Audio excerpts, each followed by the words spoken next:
Dhuna në familje dhe dhuna ndaj grave nuk është problem privat, por duhet të konsiderohet si sfidë shoqërore që kërkon reagim të fuqishëm, profesional dhe institucional.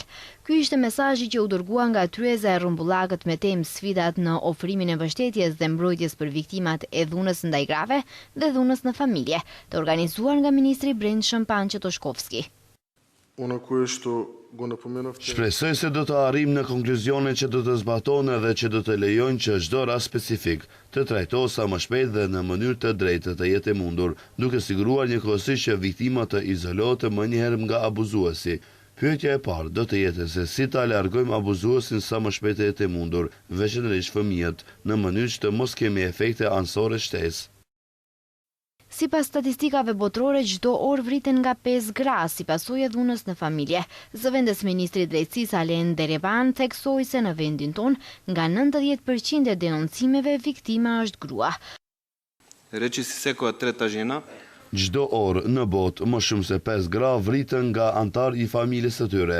Pothuajse çdo e treta grua gjatë jetës së tyre ka qenë viktimë e dhunës fizike ose seksuale. Në vendin ton, statistika tregon se më shumë se 90% e paraqitjeve për dhunë në familje, viktima është gruaja.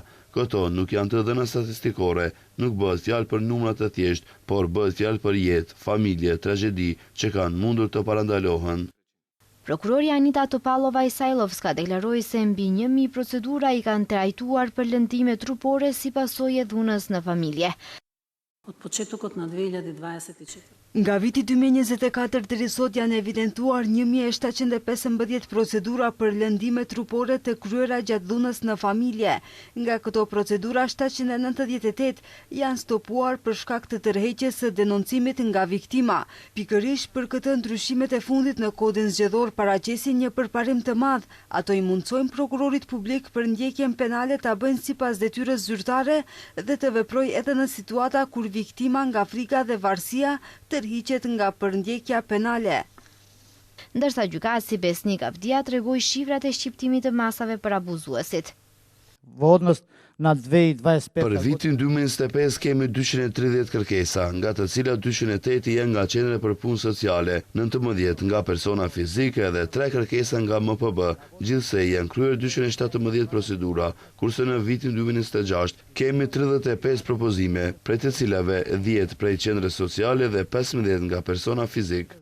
Ndërkaq, kryetarja e Komitetit Helsingit në RMV Neda Zdraveva shprehi keqardhje që, siç tha, duhet të ndodhin raste si ajo në Karposh që të flisnin për këtë temë. Žalom što i danas moram da konstatiram. Më vjen keq që edhe sot më duhet të konstatoj se duhet të ketë një vdekje, që gjërat të lëvizin dhe të ndryshojnë. Shpresoj se vitin e ardhshëm deri në këtë kohë nuk do të flasim në rrethana të këtilla. Organet tona kompetente tregojnë se atëherë kur ka dëshirë vullnet për të zbatuar disa angazhime, të zbatohen politika të zaktuara, gjërave t'ju jepet prioritet madje edhe në situata kur kërkohen ndryshime të sistemit mund të realizohen. Safe City është shembulli i shkëlqyer. Zëvendës ministri i politikës sociale Gjoko Velkovski u shpreh se në vitin 2025 janë evidentuar 1754 viktima të reja.